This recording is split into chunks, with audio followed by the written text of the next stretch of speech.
प्रशांत जी, सबसे पहले मैं आपके पास आना चाहूंगी। यहाँ पर शिवसेना यूबीटी कह रही है क्योंकि आप बीजेपी के साथ हैं इसीलिए दाग साफ है। ऐसा है, जो एजेंसियां उसके ऊपर में इंक्वायरी करती है उनको कुछ मिला नहीं होगा, इसलिए उन्होंने क्लीन चिट दी है। अब प्रफुल्ल पटेल जी के बारे में जो बोला है उन्होंने, इसकी संपत्ति दाऊद की संपत्ति है, उसकी संपत्ति है। आप ईडी, अभी तक के ईडी या सीबीआई ने कहीं पे भी प्रफुल्ल पटेल जी के ऊपर में एफआईआर नहीं किया हुआ है। ये संजय राउत जी को पता चलना चाहिए। अभी ऐसा है कि अभी महाराष्ट्र में जिस हिसाब से महायुति को मैंडेट मिला है, वो तो उनके पेट में दर्द दे रहा ना। जो बच्ची बुच्ची शिवसेना है वो भी खत्म करने में लगे हुए हैं संजय राउत जी। क्या अभी अजीत दादा ये सब फालतू चीजों पे कभी आपको रिप्लाई नहीं देंगे, क्योंकि जो चीज अजीत दादा की जो संपत्ति जब्त की गई है, वो संपत्ति क्या, जो ब्यौरा पूरा जब उसकी इंक्वायरी की गई तब उसमें पता चला कि इसमें कुछ भी नहीं है, इसलिए उन्होंने क्लीन चिट दे दी। उसमें क्या बड़ी बात है। जब तो शिवसेना की जब गवर्नमेंट थी तभी उद्धव ठाकरे जी ने क्लीन चिट दे दी थी। ये तो किशोर तिवारी जी तो बैठे ही है, उनको तो पता है सब। ये संजय राउत जो है, ये सुबह उठ के सिर्फ महाराष्ट्र के जनता की दिशा भूल करने का काम करते। उनके पास में कोई डेवलपमेंट का पॉइंट नहीं है ना। क्या महाराष्ट्र में क्या चल रहा है, क्या नहीं चल रहा है, ये उनको क्या पता है। ये सिर्फ उठते हैं सुबह, इसने ऐसा किया, उसने वैसा किया। अरे भैया, तुम्हारे पार्टी क्या कर रही है वो बताओ ना। अभी तो वो वकीली कांग्रेस की करते, कभी नेहरू जी की तारीफ करते, कभी इंदिरा जी की तारीफ करते। मुझे ये समझ में नहीं आ रहा कि शिवसेना की तारीफ कब करेंगे वो खुद के पक्ष की, दूसरे पक्ष की तारीफ करते रहते। तो ये इनका काम है और वो काम वो कर रहे हैं। ये ज्यादा दिन नहीं चलेगा, ये कुछ दिन से आप लोग भी वो तंग आ जाएंगे, आप भी बंद कर दोगे उनको दिखाना। किशोर तिवारी जी, जो दाग कभी आपने दाग माने ही नहीं, अगर अब वो दाग साफ हो गए हैं जांच में तो एतराज कैसा। और अपने घर की चिंता कीजिए ना, ये कह रहे हैं प्रशांत जी। अरे घर की चिंता तो कर ही रहे भाई, 20 सीटें आई तो चिंता नहीं करेंगे क्या। अभी मैं बता रहा हूं तुमको। देखिए, अजित पवार पर हमने कभी आरोप नहीं लगाए। आरोप लगाए थे देवेंद्र फडणवीस ने, उनके पास 2 ट्रक सबूत थे, बाद में प्राइम मिनिस्टर जी ने लगाए। और प्रफुल्ल पटेल पर तो बहुत गंभीर आरोप उन्होंने ही लगाए, हमने कभी लगाए नहीं। अब एक बार वो कह दे कि आदर्श का घोटाला हुआ नहीं था, एक बार कह दे कि हसन मुशर्रफ शुगर में नहीं है, महाराष्ट्र सदन के अंदर पैसे नहीं खाए, या फिर प्रफुल्ल पटेल जी ने सार्वजनिक जीवन में कभी भ्रष्टाचार नहीं किया।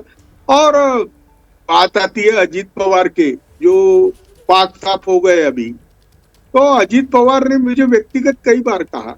और अपेक्स बैंक का घोटाला था, अब बैंक पूरी की पूरी डूब गई थी। और सिंचाई का घोटाला था, जिसके बारे में मुझे मालूम है कि विदर्भ के सिंचाई के ठेके देते वक्त बड़ा संगीन भ्रष्टाचार हुआ कि लोअर पैनगंगा बना नहीं, उसके कैनाल के टेंडर निकले और लाभार्थी भी थे। अभी बात ऐसी है कि लॉजिकल कंक्लूजन पे जाना चाहिए। देखिए, मैं सबसे प्रमुख बात बोलता हूं कि नैतिकता की बात, राष्ट्र निर्माण की बात, चारित्र की बात ये बीजेपी करती है। और ये उनका राष्ट्र निर्माण है, ये इनका चारित्र है, ये इनकी नैतिकता है। मैं अभी बता रहा हूं जी, ये क्या बोल रहे हैं। देखो, मुझे बोलने देना थोड़ा। प्रशांत ने यार हमारे वो संजय राउत को सुबह का जो राष्ट्र के नाम संदेश रहता है उस पर बहुत कुछ बोला। अगर वो राष्ट्र के नाम संदेश न दे तो ये चैनल बंद हो जाएंगे। प्रशांत, समझते जाओ। आप वो मसाला देते हैं तब तो डिबेट होती है, मुझे समझ लो। राष्ट्र के नाम के संदेश का हमने कीमत चुकाई करना चाहिए, लेकिन आपके पार्टी की वकीली नहीं करते ना। वो कांग्रेस की वकीली करेंगे, राष्ट्रवादी की वकीली करेंगे, आरपीआई की वकीली। आपके पार्टी की वकीली क्यों नहीं करते। ये राष्ट्र के नाम से संदेश नहीं है, ये राष्ट्र के जो जनता है ना उनको बहकाने का काम संजय राउत करते। क्या कौन सा डेवलपमेंट की काम करते हैं। कौन सा प्रशांत, मैं महाराष्ट्र है? जवाब देता हूँ प्रशांत, मैं जवाब देता हूँ तुमको। सुबह उठे ऐसा है, सुबह उठे वैसा है। ये अरे भाई, किशोर जी, आप मेरे बड़े भाई साहब है, आप मेरे को एक बात बताइए, ये संजय राउत का क्या ये है? किसी को कुछ भी बोलना, गद्दार बोलना, बिना बाप का बोलना, ये बाप का बोलना, ये उनको शोभा देता है क्या? एक राज्यसभा मेंबर है वो, और एक राज्यसभा मेंबर अगर इस टाइप से बात करता है तो मैं तो बोलता चैनल वालों ने सुन लेते हैं दिखाना प्रशांत जी, नहीं। एक बार सुन लेते हैं, जवाब सुन लेते हैं जी। किशोर जी, प्रशांत पवार ये मेरा छोटा भाई है और हम लोग ने विदर्भ के आंदोलन में साथ में काम किया। अभी वो कह रहा है तो मैं उसका संदेशा संजय राउत को दे दूंगा। उसको भी मालूम है कि शिवसेना में मेरी चलती कम है। यहाँ तो जिस विदर्भ में मैंने 40 साल काम किया प्रशांत, वहां की टिकटें बेचते वक्त भी मुझे पूछा नहीं, तो क्या करेंगे? अभी तुम है ना, हम हार गए हैं तो एक बार तो सचिन क्या प्रशांत जी ने तेंदुलकर, आपकी दुखती रग छू ली है क्या किशोर जी? अरे नहीं यार, एक आधी बार है ना, सचिन तेंदुलकर यूरो पे आउट हो जाए तो जिंदगी भर उसको वही जीरो गिनाने का। अरे हम लोग फिनिक्स की औलाद है, आ जाएंगे। लेकिन एक बताओ प्रशांत, विदर्भ कब अलग कर रहे हैं देवेंद्र फडणवीस, ये बता दो। नहीं, अभी विदर्भ का डेवलपमेंट हो रहा तो विदर्भ अलग क्यों करने का?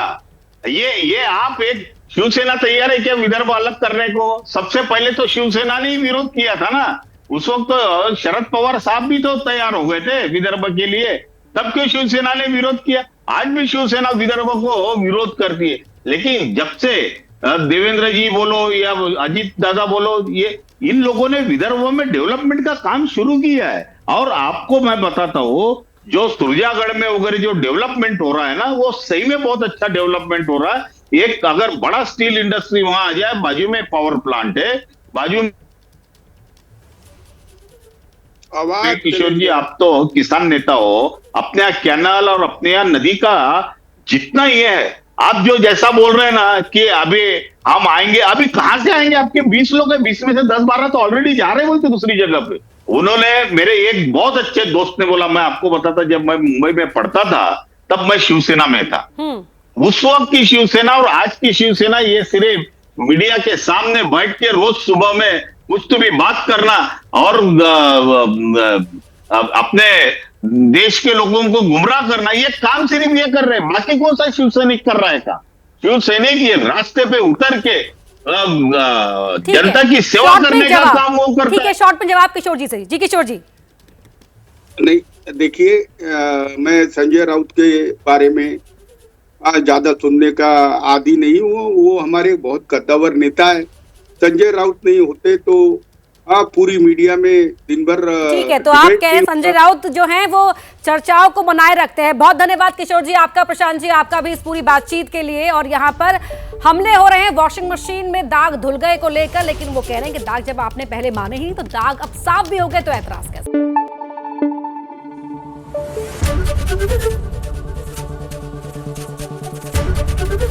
एबीपी न्यूज आपको रखे आगे।